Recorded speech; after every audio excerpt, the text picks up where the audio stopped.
Hello guys, welcome to Pakistani real reaction. तो कैसे हैं आप सब? उम्मीद है आप सब बढ़िया होंगे, मजे में होंगे और खुश भी होंगे। मेरा नाम है मुदस्सिर। नाम मुबश्शिर। 50 जहाज 3 नाव कब्जाए। अराकान का बांग्लादेश पर हमला। यूनुस ने भारत को भेजा लेटर, प्लीज भारत मदद करो। तो भाई साहब ये क्या मतलब हुआ आउट ऑफ है? कंट्रोल हो गया सब कुछ। तो बिना किसी देरी के भाई देखते हैं बाकी बातें। और इंडिया से मदद भी मांगी इंडिया है। से लेटर में भेज के मदद मांगी है भाई। औकात पे यूनुस आ गया। तो देखते हैं, स्टार्ट। दोस्तों, अराकान आर्मी जिसका डर मोहम्मद यूनुस सरकार को काफी लंबे समय से सता रहा था, अब उसने बांग्लादेश पर बड़ा एक्शन लिया है। खबरों की माने तो अराकान आर्मी ने 50 नावों पर बांग्लादेश की कब्जा जमा लिया है। इसके अलावा कई समुद्री बड़े जहाज को भी अराकान आर्मी के द्वारा अपने कब्जे में इस समय लिया गया है। आप बकायदा रेफरेंस के लिए स्क्रीन पर आर्टिकल देख सकते हैं जिसमें साफ लिखा हुआ है कि 50 छोटी नावों पर अराकान आर्मी ने अपना कब्जा जमाया है। बांग्लादेश की समुद्री क्षेत्र में ऑलरेडी अराकान आर्मी की नजर है।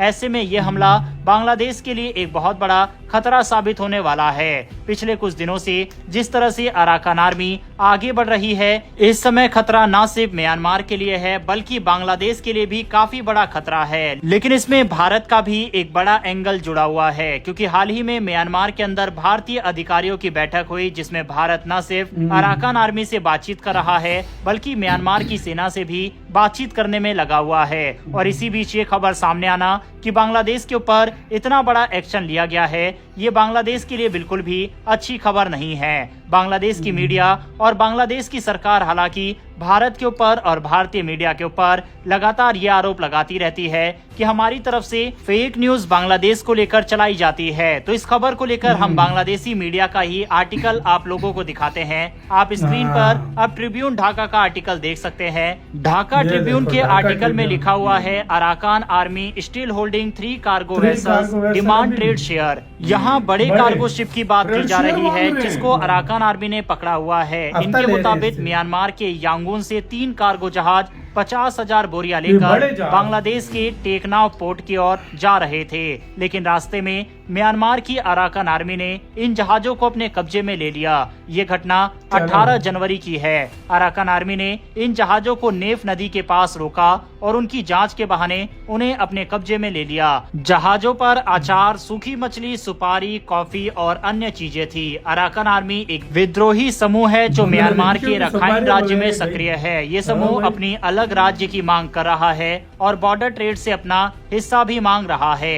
एक स्थानीय व्यापारी के मुताबिक अराकान आर्मी इन जहाजों के मालिकों से ट्रेड के मुनाफे में हिस्सा मांग रही है। अराकान आर्मी के कब्जे के कारण टेकनाव पोर्ट पर व्यापार पूरी तरह से ठप हो गया है। पिछले 45 दिनों से टेकनाव पोर्ट पर कोई जहाज नहीं पहुंचा है। व्यापारी पहले से ही म्यांमार के गृह युद्ध से परेशान थे। अब इस घटना के बाद व्यापारियों में डर और बढ़ गया है। व्यापारी और अधिकारी अब सरकार से मदद की उम्मीद कर रहे हैं। सरकार से मांग की जा रही है कि म्यांमार के साथ बातचीत करके इस समस्या का समाधान निकाला जाए। कॉक्स बाजार चैम्बर ऑफ कॉमर्स के अध्यक्ष अबू मोर्शेद चौधरी ने भी कहा है कि व्यापार को जारी रखने के लिए दोनों देशों के बीच बातचीत जरूरी है। बांग्लादेशी मीडिया के मुताबिक जब से इन जहाजों को पकड़ा गया है तब से सेना और सरकार दोनों ही अराकान आर्मी से इस जहाज को छुड़ाने की मांग कर रहे हैं, लेकिन उनके द्वारा अभी भी इस जहाज को नहीं छोड़ा जा रहा। आपको ये याद दिला दे कि ये वही बांग्लादेश के लोग, बांग्लादेश की सेना है जो कुछ दिन पहले भारत को ये धमकी दे रहे थे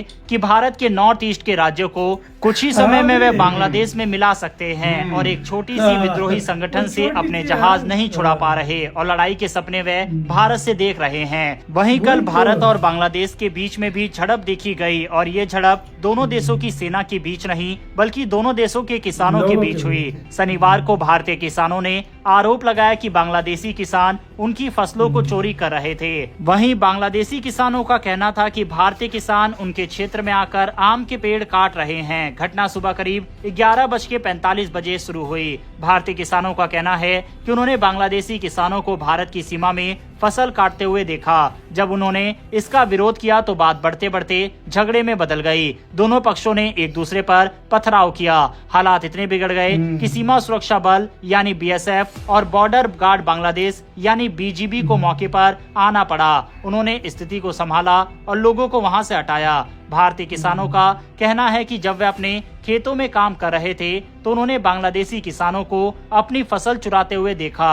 वहीं बांग्लादेशी किसानों का दावा है कि वह अपने इलाके में गेहूं काट रहे थे जब भारतीय किसान उनके क्षेत्र में घुसकर आम के पेड़ काटने लगे। बांग्लादेशी अखबार प्रथम ऑलो के मुताबिक इस झड़प में 3 बांग्लादेशी नागरिक घायल हुए हैं। हालांकि बीएसएफ के डिप्टी कमांडेंट राकेश सिंह का कहना है कि इस घटना में किसी के भी घायल होने की पुष्टि नहीं हुई है। ये इलाका एक तरह का इनक्लेव है, यानी यहाँ ठीक से बाड़ लगाना मुश्किल है। इसी वजह से लोग आसानी से एक दूसरे के इलाके में घुस आते हैं, जिससे ऐसे विवाद पैदा होते हैं। बीएसएफ ने भारतीय किसानों से कहा है कि अगर वे ऐसी कोई हरकत देखते हैं तो तुरंत बीएसएफ को सूचित करे और खुद से कोई कदम ना उठाए। इसके अलावा गांव के नेताओं के साथ बैठक करने की योजना भी बनाई जा रही है ताकि ऐसी घटनाएं दोबारा ना हो। दूसरी ओर जिस तरह से अराकान आर्मी बांग्लादेश पर हावी हो रही है, उसको लेकर हाल ही में मोहम्मद यूनिस के द्वारा लेटर लिखा गया इंटरनेशनल कम्युनिटी को कि वह इस मुद्दे पर हस्तक्षेप करे। साथ ही इसके ऊपर भारत से भी मदद बांग्लादेश के द्वारा मांगी जा रही है कि भारत बांग्लादेश के साथ मिलकर अराकान आर्मी को रोकने में बांग्लादेश की मदद करे। हालांकि भारत की तरफ से इस पर कोई रिस्पॉन्स सामने नहीं आया। बहरहाल दोस्तों, इस वीडियो में इतना ही। इन्फॉर्मेशन और वीडियो पसंद आई इसी साथ तो यार वीडियो खत्म में भी कहाँ भारत मदद करता है भाई तुम्हारे लिए। देखो भारत भाई आप लोग बॉर्डर पे जाके पंगे लो, हाँ। आप लोग इंडिया को तरह तरह की धमकियां दो, आप लोग ट्रेड बंद करो, भारत आप पूरी हमारी दुनिया मदद में करे। नाम बदनाम करने की कोशिश करो। आप लोग कहो कि हम इंडिया के बगैर चल सकते हैं, आप बात लोग है। अडानी का पैसा ना दो, आप लोग जो है ना हर चीज में टांग भारत की अड़ाओ। फसल चुराने उधर की से कोशिश फिर करो। उधर से फिर क्या इंडिया से आप उम्मीद कर सकते हो कि इंडिया आपकी मदद भाई करेगी? 50 बोट 3 जहाज 3 जहाज भाई बड़े बड़े वाले जिसमें सुपारियां और वो सब सुपारियां कुछ था। सूखी मछली हाँ। शशने जा रही थी हाँ, सारा कुछ। वो भी उन्होंने वो कब्जे कहता में है ले लिया। हफ्ता दो। और फिर बांग्लादेश रोता रोता आता है, कहता है कि भाई हमारी मदद करो, और फिर इंडिया को और आलमी दुनिया को मतलब उनको कहता है कि यार आप आके हमारी मदद करो। हाँ। जो लोग इतनी टुच्ची सी छोटी सी अराकान आर्मी का मुकाबला और नहीं कर इनको सकते, भारत वो के इंडिया के स्टेट इतनी सेलेक्ट विशाल करना। विशाल वेस्ट सेना से नहीं, मुकाबला नहीं, करना है। वेस्ट बंगाल, ओडिशा और बिहार चाहिए इनको। मैं कहता हूँ बिहारी नहीं निपटे जाएंगे उनसे तो। अबे बिहारी क्या- आर्मी तो छोड़ो, लोग नहीं निपटे लोग नहीं जाएंगे निपटे जाएंगे। वो उनसे। 3 बांग्लादेशियों को मार गए। सही बात है। अंदर घुस के हाँ, घायल हुए। हाँ, 3 को उधर घुस गए तो बांग्लादेश, बिहार के और उड़ीसा के और वेस्ट बंगाल के सिर्फ लोग चले जाए ना तो बस खत्म है। आर्मी की लोगों की जरूरत ही भी नहीं है। जरूरत हाँ, आर्मी की जरूरत ही नहीं है। भाई साहब ये जो चीज़ है ये बहुत बढ़ता जा रहा है। देखो जैसी देखो अभी तक बांग्लादेश कितनी अच्छी तरक्की कर रहा था, जैसी मतलब भारत से पंगा लिया अब उसकी कोई अच्छी खबर आती नहीं यार वाकई हाँ में भाई यार, ये बात है। जब से ये स्टार्ट हुआ है कोई ऐसा अरकान दिन नहीं आर्मी भी उन है, पे कोई चल ऐसा रही है। दिन नहीं है जिस कोई दिन तो अब अच्छी बांग्लादेश को खबर कोई उसकी खबर आ सुनी रही हो। नहीं है। कितना अरसा हो गया मैंने खुद नहीं सुनी यार। ये देख लो यार, आप अंदाजा लगाओ भारत से मतलब लोग पंगे उनकी जो अच्छी तरक्की थी वो बढ़ गई। बढ़ गई। आपका कैसे कहना है? अपनी राय कमेंट में बताना। अपना बहुत ज्यादा ख्याल रखना तो है।